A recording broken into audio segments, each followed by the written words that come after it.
Assalamualaikum warahmatullahi wabarakatuh. Saya Randi Permana dari kelas 12 MIPA 1 akan mempresentasikan tahapan-tahapan sintesis protein. Apa sih sintesis protein itu? Sintesis protein ialah proses penerjemahan gen menjadi urutan asam amino yang akan disintesis menjadi polipeptida atau protein. Dalam sintesis protein melibatkan RNA. Sebelumnya kita akan mengetahui dulu ciri-ciri RNA. RNA dapat kita temukan di dalam sitoplasma, terutama dalam ribosom dan nukleus atau inti sel. RNA memiliki rantai single helix. RNA memiliki komponen gula yang berupa ribosa. RNA memiliki basa nitrogen atas purin yang terdiri dari adenin dan guanin. Kemudian ada pirimidin yang terdiri dari sitosin dan urasil. Perbedaan RNA dan DNA pada basa nitrogen ini ada pada pirimidinnya. Jika RNA pirimidin ada sitosin dan urasil, maka DNA ialah pirimidin, sitosin, dan timin. RNA memiliki gugus fosfat. RNA berperan dalam sintesis protein. Ada 3 tipe RNA, yaitu rRNA, mRNA, dan tRNA. rRNA ialah ribosom RNA untuk tempat sintesis protein, 80% dari RNA sel. Kemudian ada mRNA. mRNA ialah messenger RNA yang dibentuk di dalam nukleus. mRNA ini berperan sebagai kode genetik yang dibawa DNA menuju si ribosom. Kemudian ada tRNA atau transfer RNA. tRNA ini terletak di sitoplasma. tRNA berperan menerjemahkan kodon dari mRNA ini menjadi nama-nama asam amino. Selanjutnya kita akan membahas tentang tahapan-tahapan sintesis protein. Pada tahap yang pertama ada tahap transkripsi, kemudian yang kedua ada tahap translasi. Tahapan transkripsi ialah proses pembentukan salinan mRNA dari DNA yang ada di dalam nukleus atau inti sel. Maksudnya ialah pembentukan salinan mRNA dari DNA. Kemudian ada tahap translasi.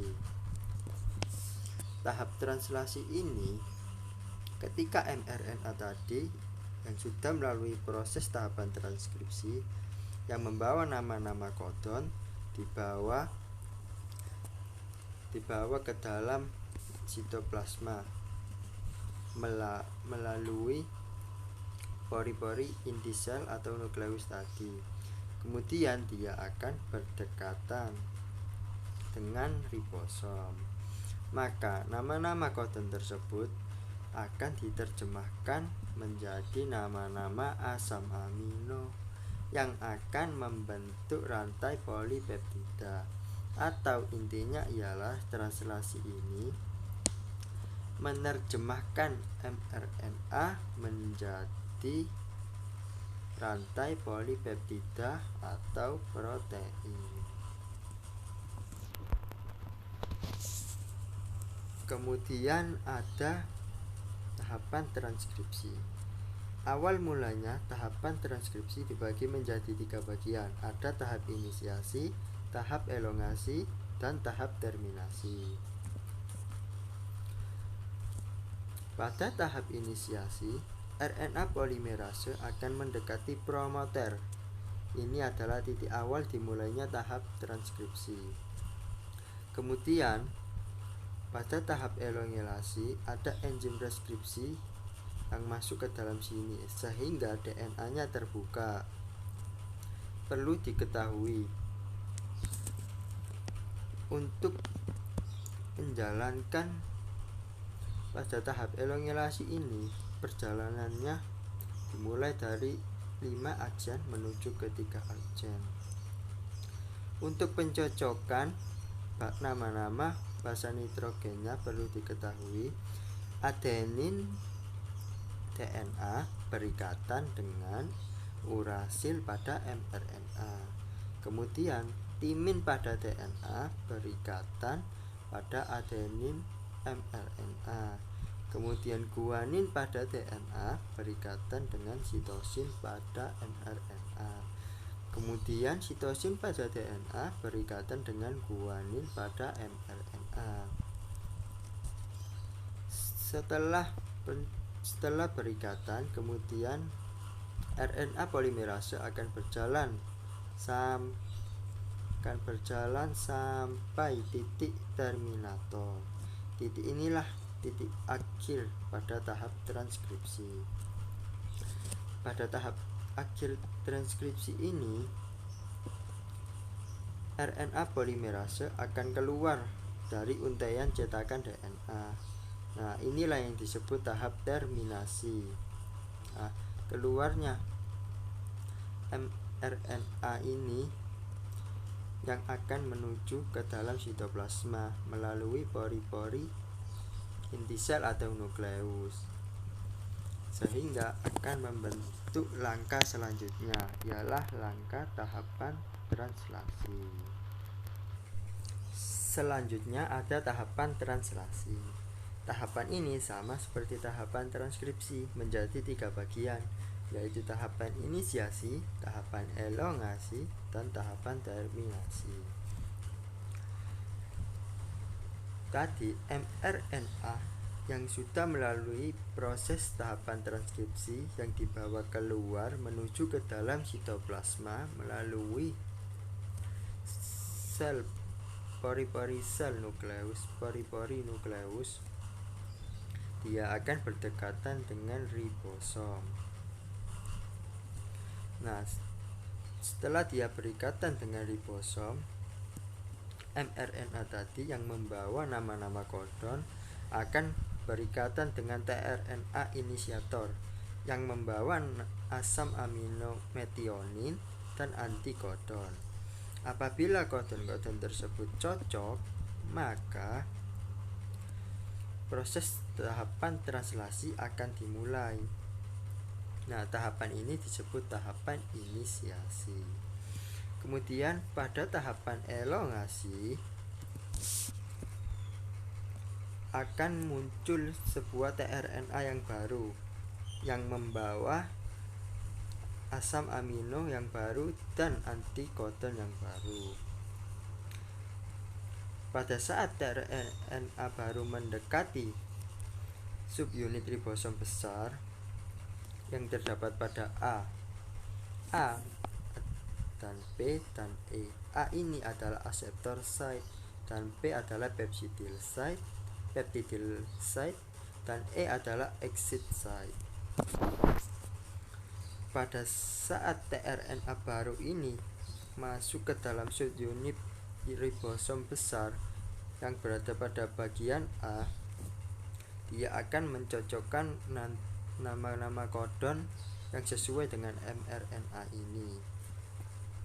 Kemudian apabila dia cocok, maka tRNA ini akan bergeser.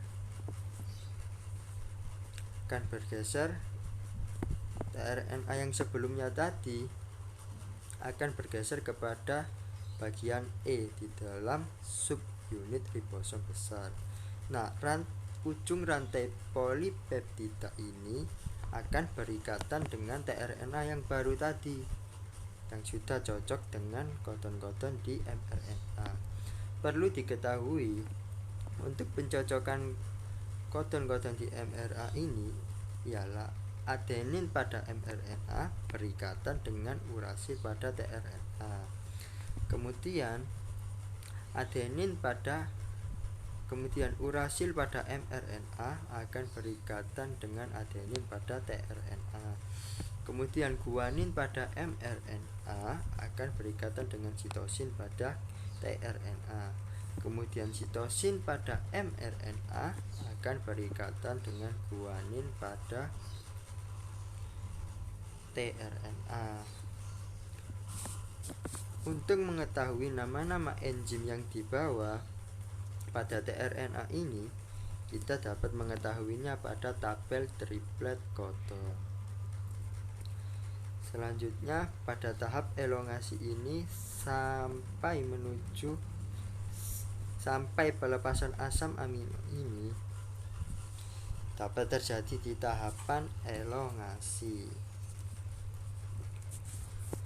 Kemudian tahapan ini berlangsung sampai titik akhir di mRNA yang dapat diketahui oleh enzim release factor. Setelah sampai pada sini, maka codon tersebut akan berhenti. Kemudian asam amino akan melepaskan semuanya. Tinggal rantai polipeptidanya yang berada di sini. Tahap ini adalah tahap terminasi. Nah, pada tahap ini semua yang ada di sini, subunit ribosom besar, subunit ribosom kecil, mRNA akan terlepas. Tinggal rantai polipeptida ini. Nah, pada disinilah terjadinya protein-protein. Rantai polipeptida ini dibawa menuju ke vesikula, ke badan Golgi untuk diolah menjadi protein. Oleh karena itu, tahapan-tahapan sintesis protein ini sangat bermanfaat bagi tubuh kita. Sekian presentasi dari saya. Terima kasih. Wassalamualaikum warahmatullahi wabarakatuh.